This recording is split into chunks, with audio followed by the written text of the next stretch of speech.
My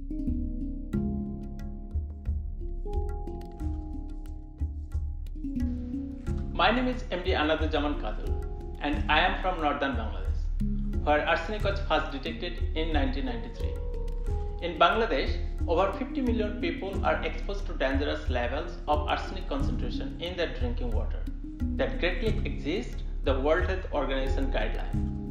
Chronic exposure to arsenic causes a wide range of illness, including cancer and skin lesions. Growing up, I witnessed people suffering from drinking arsenic-contaminated water. I have since dedicated over 10 years of my career working on arsenic mitigation. During my 4-year PhD journey at the TU Delft, I have developed a novel arsenic removal technology. Why develop a new technology? Well, the problem is that conventional groundwater treatment uses a combination of aeration and sand filtration. This is effective for other groundwater contaminants, but not for arsenic. I envision that in order to remove arsenic, we start using the iron that is naturally present in the groundwater. In groundwaters, the iron will form rusty flakes after exposure to oxygen. These flakes have a high dissolved arsenic uptake capacity. However, when oxygen concentrations are high, this uptake is very limited.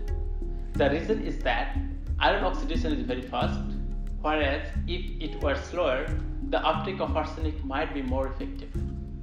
The idea of my PhD is, therefore, to delay iron oxidation by introducing anoxic pretreatment. Anoxic means without oxygen, so without air. I tested this concept in a pilot study in Bangladesh with an anoxic storage tank added prior to the water treatment. We found that arsenic removal was promoted and that more arsenic could be removed by the same amount of iron in the groundwater. This new treatment method has advantages over existing solutions, which are energy intensive, consume chemicals, and require expert knowledge, making this new method more sustainable for vulnerable communities. Do you want to learn more? Well, for more details, I invite you to have a look at my open access publications.